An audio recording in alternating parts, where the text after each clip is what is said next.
नमस्कार प्रिय दर्शक बंधुरा डेमोक्रेसी खबरेर आड्डा चैनेले आपनादेर सबाइके धन्यवाद। मेडिकल कलेजे भर्ती मामलाय सीबीआई तदन्तेर निर्देश दिएछिलेन विचारपति गंगोपाध्याय। विचारपति सेनेर डिविशन बेंच सेई निर्देशेर उपरे प्रथमे स्थगितादेश देय, परे सीबीआई एर दायर करा एफआईआर खारिज करे देय। एरपरेई डिविशन बेंचेर এই निर्देशेर प्रक्रियागत त्रुटि निये प्रश्न তোলেন विचारपति गंगोपाध्याय। তিনি তার নির্দেশনামায় বিচারপতি সেন সম্পর্কে একাধিক অভিযোগ তোলেন।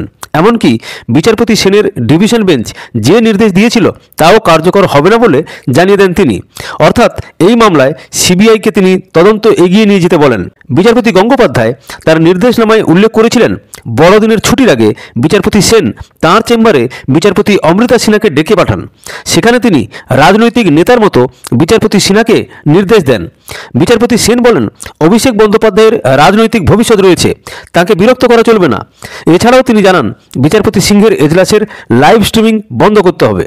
নিয়োগ দুর্নীতির দুটি মামলা খারিজ করতে হবে বলেও নাকি তিনি জানিয়েছিলেন।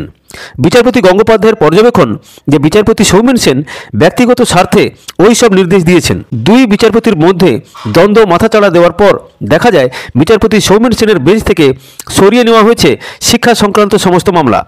রাতে হাইকোর্ট নির্দেশিকা জারি করে জানিয়ে দেয়, আগামী সোমবার থেকে শিক্ষা সংক্রান্ত মামলার শুনানি হবে অন্য ডিভিশন বেঞ্চে। আর এরপরই সুপ্রিম কোর্ট পদক্ষেপ করে। দুই বিচারপতির দ্বন্দ্বে সুপ্রিম কোর্ট স্বতঃপ্রণোদিত হয়ে পদক্ষেপ করেছিল। তৈরি হয় 5 বিচারপতির বিশেষ বেঞ্চ। তাতে রয়েছেন সুপ্রিম কোর্টের প্রধান বিচারপতি ডিওয়াই চন্দ্রচূড়, বিচারপতি সঞ্জীব খান্না, বিচারপতি বি.আর. গাভাই, বিচারপতি সূর্যকান্ত এবং বিচারপতি অনুরুদ্ধ বসু। 5 বিচারপতির বিশেষ বেঞ্চ মেডিকেলে ভর্তি মামলায় কলকাতা হাইকোর্টের সমস্ত বিচার প্রক্রিয়ায় স্থগিতাদেশ দেয়। বিচারপতি গঙ্গোপাধ্যায় এই মামলায় যে নির্দেশ দিয়েছিলেন তাও স্থগিত থাকবে বলে আলাদা করে উল্লেখ করেন প্রধান বিচারপতি চন্দ্রচূড়। বিচারপতি গঙ্গোপাধ্যায় এই মামলায় যে নির্দেশ দেন তার বিরুদ্ধে মামলার অর্থাৎ এসএলপি আবেদন জানায় রাজ্য। সুপ্রিম কোর্ট সেই অনুমতিও দিয়েছে। সেই সঙ্গে রাজ্যকে নোটিশ জারি করা হয়েছে শীর্ষ আদালত থেকে। নোটিশ দিতে বলা হয়েছে সিবিআইকেও, সেই সঙ্গে মামলাকারীকেও নোটিশ দেওয়া হয়েছে।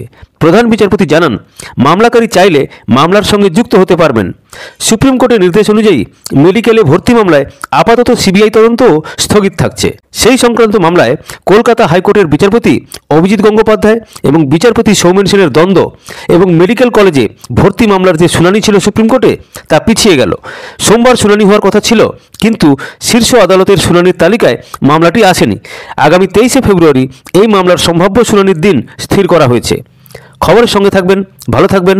ভালো লাগলে চ্যানেলটিকে লাইক এবং সাবস্ক্রাইব করবেন। ধন্যবাদ, নমস্কার।